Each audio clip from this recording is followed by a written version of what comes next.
मेघा नदीला आलेल्या पुरामुळे बीड जिल्ह्यातील भाविक देऊरवाडा काजळेश्वर मठ देवस्थानात अडकले आहेत. मात्र अखेर पूर ओसरल्यानंतर हे भाविक सुखरूप घरी परतले आहेत.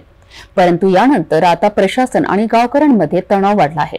शिरसगाव मेघा नदीला आलेल्या पुरामुळे बीड जिल्ह्यातील भाविक देऊरवाडा काजळेश्वर मठ देवस्थानात अडकले होते. हे भाविक रात्रभर मंदिरातच मुक्काम करून अखेर सोमवारी सकाळी गावाकडे परतले. चांदूर बाजारचे प्रभारी तहसीलदार तिवारी, मंडळ अधिकारी पठाण आणि तलाठी मनवर यांनी स्वतः रविवारी दुपारी देऊरवाडा संगम परिसराला भेट दिली होती. यावेळी करंजेकर महाराज यांच्याशी चर्चा करून तहसील प्रशासनाकडून एक पत्र देण्यात आलं. या पत्रात स्पष्टपणे नमूद करण्यात आलं की सद्यस्थितीत पावसाळ्यात नदीला कधीही पूर येऊ शकतो, त्यामुळे भाविकांना दर्शनासाठी थांबू देऊ नये. जर जीवितहानी झाली तर प्रशासन जबाबदार राहणार नाही. महानुभाव पंथाचे भाविक या मठामध्ये जिल्ह्यातील तसेच इतर राज्यातून दर्शनासाठी येतात. काही भाविकांसाठी येथे तात्पुरती निवास व्यवस्था आहे, असे करंजेकर महाराजांनी प्रशासनाला सांगितले. यावेळी करंजेकर महाराजांनी इतर राज्यातील भाविकांना पूल नसल्यामुळे दर्शनाला यायला अडचण होत असल्याची खंतही व्यक्त केली. भाविक अडकल्याच्या घटनेनंतर जिल्हा परिषद माजी सभापती मनोहर सुने यांनी याची माहिती दिली. यानंतर प्रशासनाने पावसाळ्यात देऊरवाडा काजळी मंदिर तात्पुरते बंद करण्याचे निर्देश दिले आहेत.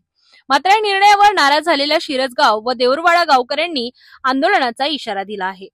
देऊरवाडा देवाचा वाडा हे तीर्थस्थळ आहे आणि पर्यटन स्थळ सुद्धा आहे. या ठिकाणी संगमाच्या ठिकाणी महानुभाव पंथाचे काजळेश्वर मठ एक मंदिर आहे. हे मंदिर पुरातन काळापासून त्या ठिकाणी अस्तित्वात असून या ठिकाणी महानुभाव पंथाचे ज्यांना दैवत म्हटले जाते चक्रधर स्वामी या ठिकाणी वास्तव्यास होते. त्याचबरोबर या भागातून पांडवसुद्धा गेलेले आहेत. अशी पार्श्वभूमी असलेले आणि छोटी काशी असलेले हे देऊरवाडा देवाचा वाडा आहे.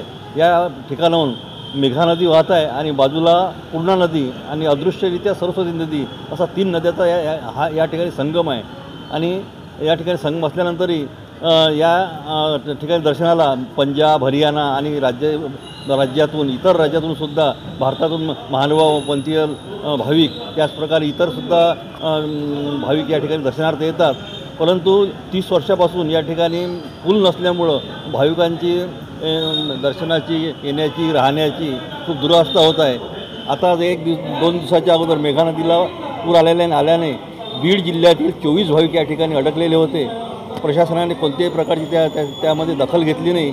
आणि वृत्तपत्रामध्ये या बातम्या आल्यानंतर स्थानिक प्रभारी तहसीलदार तिवारी यांनी या ठिकाणचे करंजेकर महाराज यांना पत्र दिले. या ठिकाणी दर्शनार्थ येणाऱ्या भाविकांना थांबू देऊ नका, पावसाळ्याचे दिवस आहे, काही जीवितहानी झाल्यास प्रशासन जबाबदार राहणार नाही. हे चुकीचे आहे.